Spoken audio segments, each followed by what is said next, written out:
Is this era of Triple H over? Viewers, fans, subscribers, the dividers, for months now. We've heard the whispers, we've heard the chatters, we've heard the rumor, the gossip, the speculation. The headlines have been twisted and turned in every which way, every direction. We have seen the ratings fluctuate up and down, sideways, sometimes more down than up. We've heard the anger from TKO and the corporate suits. But today, ladies and gentlemen, remember to like, comment, subscribe, become a channel member today. Remember to donate.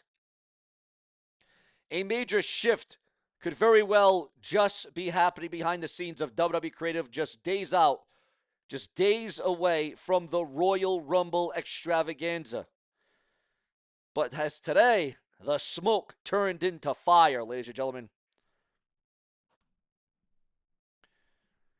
A new name to be appointed to lead the charge for a Monday Night Raw and SmackDown.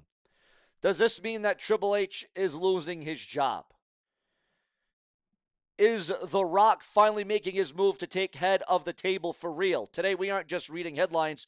We are exposing the truth about how this new hierarchy in the WWE. And if you want real news without the fillers, smash the subscribe button right now, and let's get right into it because we do multiple videos a day. So let's cut through the clickbait. Let's cut through the masturbate. Is Triple H fired? No, not yet. But there is a lot of feeling from those that know that he has just handed over the keys to the kingdom.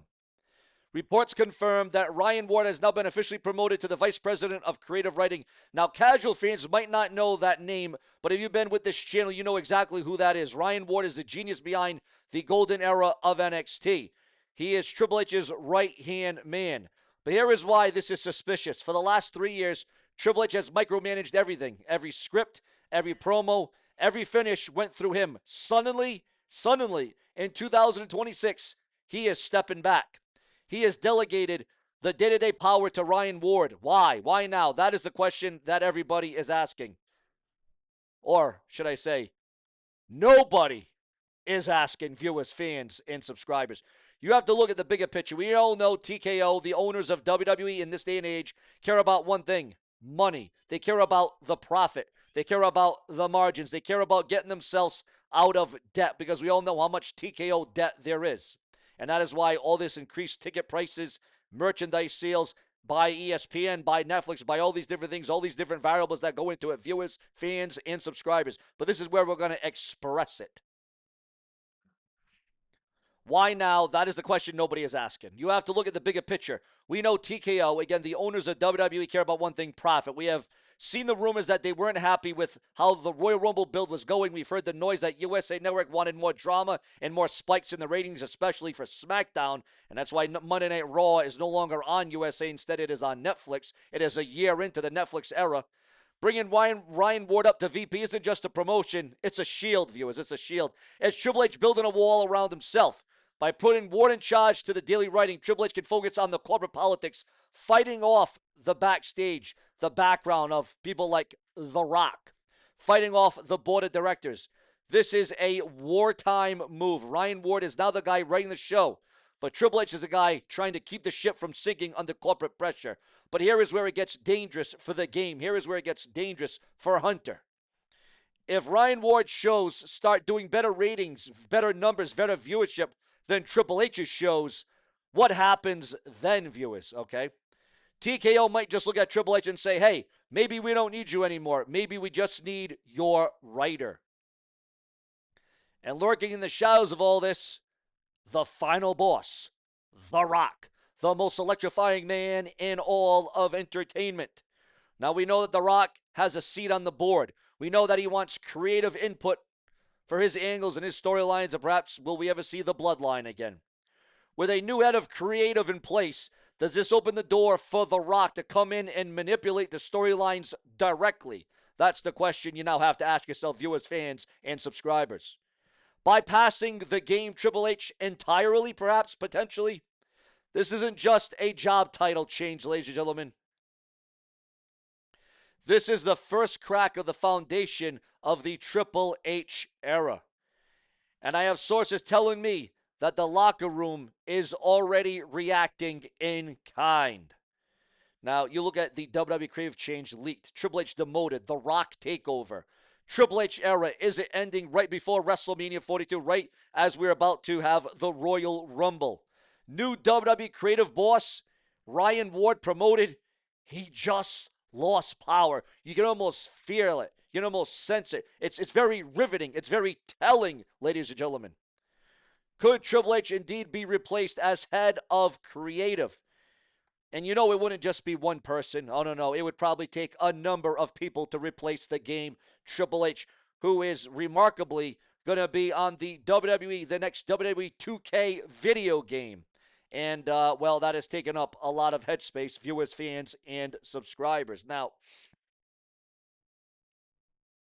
The Rock lurking in the shadows, putting The Rock takeover could capture the WWE. You know, a lot of people said a couple of years ago that, okay, Triple H is doing good things. Triple H is reinventing. Triple H is capitalizing. You know, the praises were being sung about Triple H a couple of years ago. But fast forward to 2026, and it quite isn't like that anymore. People asking for the release, for the firing, for the replacement of the game Triple H. Is that where we stand? Is where we're at? Are we at a head for the game Triple H? Has time run out? Is the game truly over for the man who says it's all about the game and how you play it, viewers? Well, this is going to be one of those dangerous games going.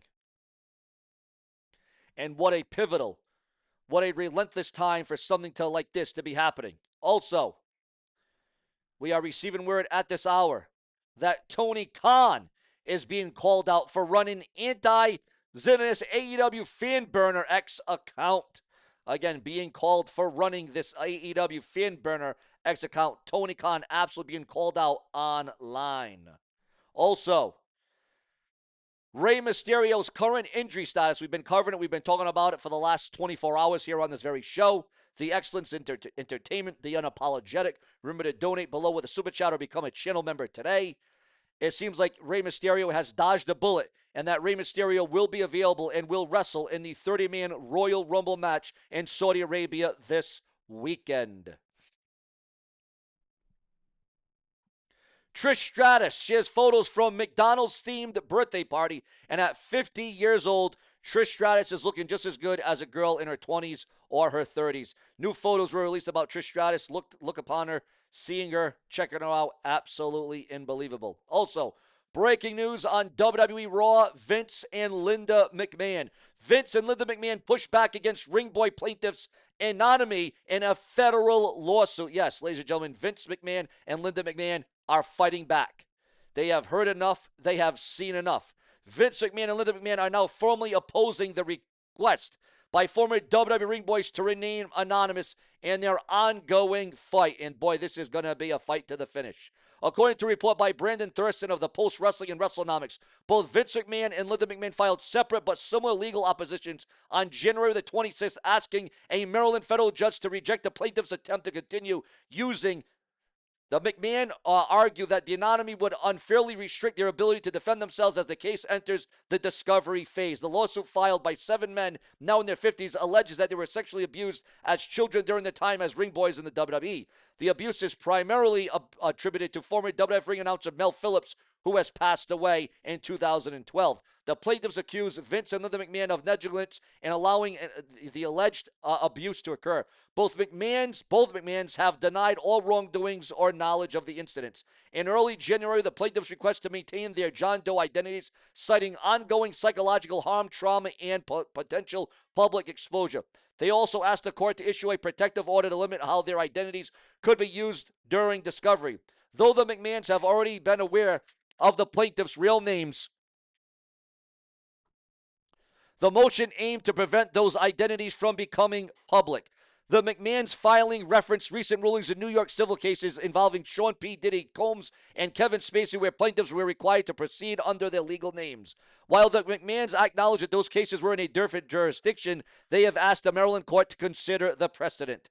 Neither WWE nor TKO has filed an opposition to the plaintiff's anonymity and are not expected to. The plaintiffs noted that both corporate entities have taken no position on the matter. The court is not expected to make a ruling until after February the 6th, when the plaintiff's deadline to respond to the man's opposition expires. Should the court force the plaintiffs to reveal their names publicly, it could have serious implications for how similar abuse cases are handled in the future. Do you believe that the Ring Boy plaintiffs should be allowed to remain anonymous, or do Vince and Linda McMahon have a right to know who is accusing them publicly? Your thoughts, your comments, and your opinions on that. WWE Monday Night Raw ranks number 9 globally on Netflix, week ending January the 19th, 2026. Because as we all know, as Netflix counts it, it's always a week behind. AEW viewers, AEW accounted for nearly 1/4 of Thriller, yes, you heard this right, of Triller Group's 2024 revenue. Again, Triller TV, ladies and gentlemen. AEW has become a major financial force for Triller Group, and the numbers prove it. Ted DiBiase Jr. trial temporarily paused by the federal court.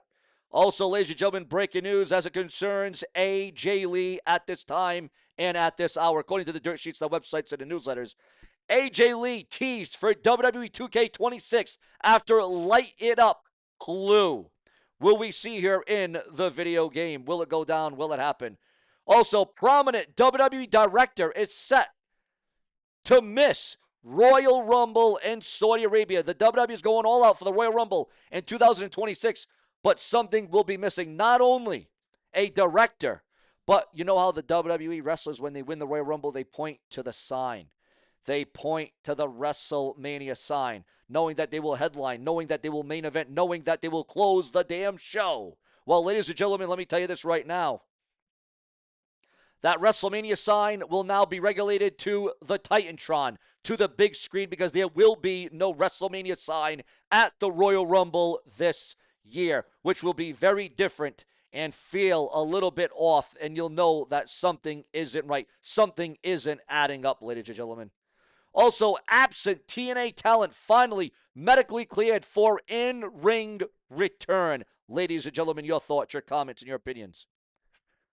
CM Punk and Seth Rollins. Are they at it again? What's going on between Rollins and CM Punk in 2026? These two will just never end. CM Punk roasts Seth Rollins' marriage. He really punched above his weight. AJ Lee claims CM Punk has dated a lot of her Mount Rushmore for women's wrestling. Very interesting there. Also, Nikki Bella, her status for the WWE Royal Rumble in Saudi Arabia. WWE might be pulling off another major surprise in the 2026 Royal Rumble with Nikki Bella. Also, although the WrestleMania sign may not be there for the Royal Rumble this year for the first time in many years, the Royal Rumble 2026, the production is expected to be WrestleMania level. Your thoughts, your comments, and your opinions. Also, a massive WWE star has officially been moved to the alumni section after their departure from World Wrestling Entertainment. According to the dirt sheets, the websites, and the newsletters at this hour and at this time, Tommaso Ciampa has officially been moved to the alumni section after his departure from WWE, where now Tommaso Ciampa will go on and do something in the wrestling business, but it just won't be in the confines of WWE. This is the place to be. Around the clock, I will never stop for you. The momentum, the comments, the opinions. Remember to share this video all over social media, because without you, there truly is no Sean View. Later.